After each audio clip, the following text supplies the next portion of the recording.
Hello student, আজকের ক্লাসে রয়েছে ক্লাস 7 এর হিস্ট্রি 6 চ্যাপ্টার নগর বণিক ও বাণিজ্য। এখান থেকে ইম্পর্টেন্ট সমস্ত শর্ট কোয়েশ্চেন এসএকিউ গুলো। তো দেখো ফার্স্ট কি আছে এই চ্যাপ্টার থেকে, নগর শব্দটি কোন ভাষার শব্দ? নগর শব্দটি সংস্কৃত শব্দ। নেক্সট, শহর কথাটি কোন ভাষার শব্দ? শহর কথাটি ফার্সি ভাষার শব্দ। 3 নাম্বার প্রশ্ন, আকবরের রাজধানী কোথায় ছিল? আকবরের রাজধানী ছিল ফতেপুর সিকরি। 4 নাম্বার প্রশ্ন, খিলরাই পিথোরা শহরটি কে প্রতিষ্ঠা করেন? পৃথ্বীরাজ চৌহান। 5 নাম্বার প্রশ্ন, সিরি শহরটি কোন সুলতান প্রতিষ্ঠা করেন? আলাউদ্দিন খলজি সিরি শহরটি প্রতিষ্ঠা করেন।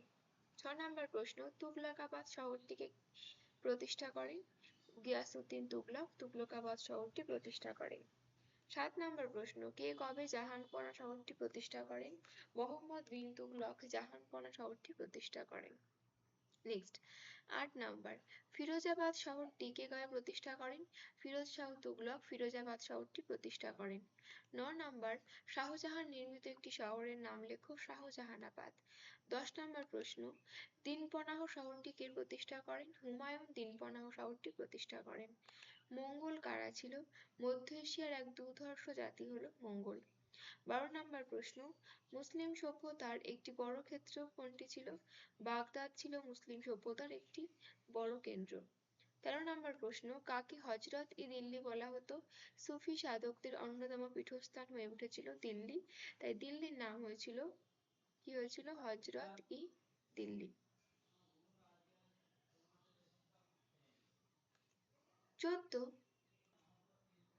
14 নাম্বার প্রশ্ন, মুঘল আমলের বিখ্যাত সুফি সাধক কে ছিলেন? শেখ নিজামুদ্দিন আউলিয়া।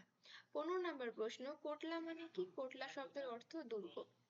16 নম্বর প্রশ্ন, কসবা কি? মুঘল আমলে দিল্লি শহরের আশেপাশে যে শহরতলি গড়ে উঠেছিল তাকে বলা হতো কসবা। 17 নম্বর প্রশ্ন, সুলতানি আমলে হৌজ বা তালাও বলতে কি বোঝাতো? সুলতানি আমলে হৌজ বা তালাও বলতে জলাধার বোঝাতো।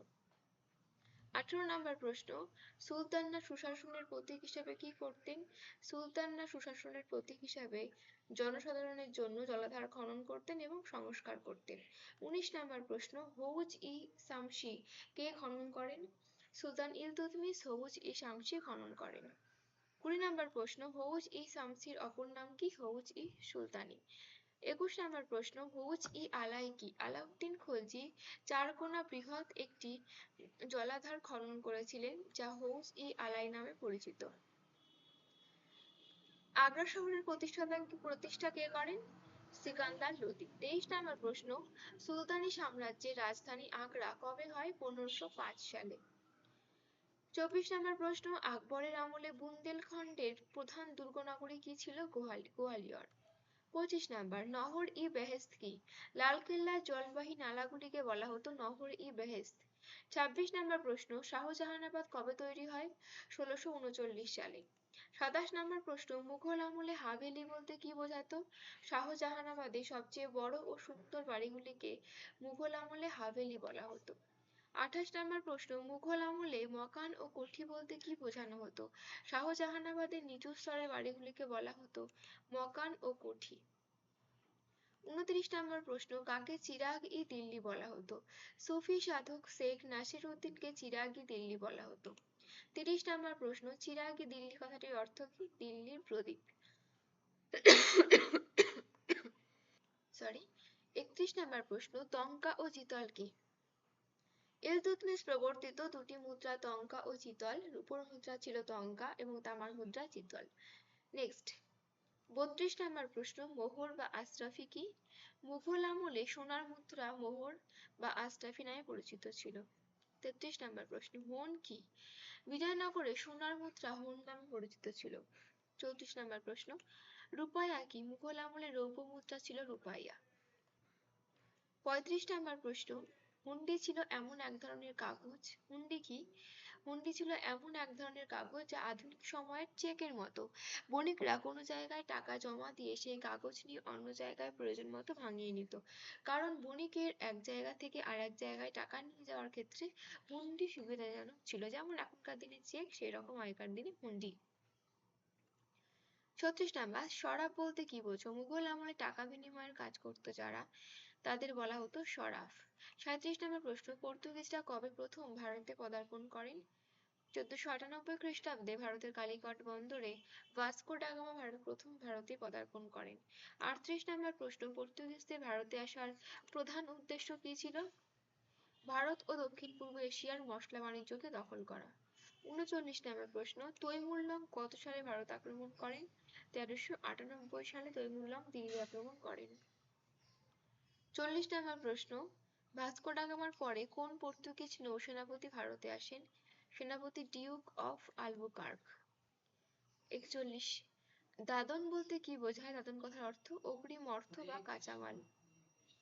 42 নম্বর প্রশ্ন, ডাচ কাদের বলা হয়? নেদারল্যান্ডের অধিবাসীদের ডাচ বলা হতো।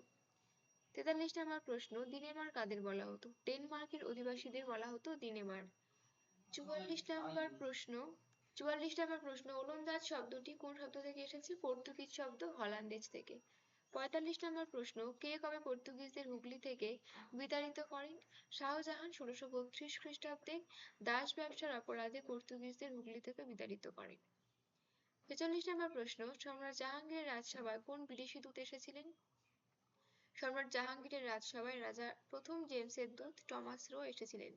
47 নম্বর প্রশ্ন, বাংলায় পর্তুগিজদের ঘাঁটি কোথায় ছিল? অ্যান্সার ব্যান্ডেল। 48 নম্বর প্রশ্ন, ভারতের ডাচদের প্রধান ঘাঁটি কোথায় ছিল? চুঁচুড়ায়। 49 নম্বর প্রশ্ন, ভারতে ফরাসিদের প্রধান ঘাঁটি কোথায় ছিল?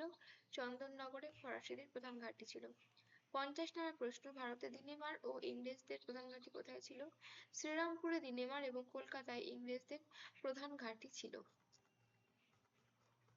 এই ছিল তোমাদের আজকে ক্লাস 7 এর নগর ও বাণিজ্য হিস্ট্রি এই চ্যাপ্টার থেকে 50টা important short question. Next video থেকে ব্রড কোয়েশ্চেন আপলোড করা হবে এই সমস্ত চ্যাপ্টারগুলো থেকে। আজ এই পর্যন্ত, দেখা হচ্ছে নেক্সট ভিডিওতে। টাটা।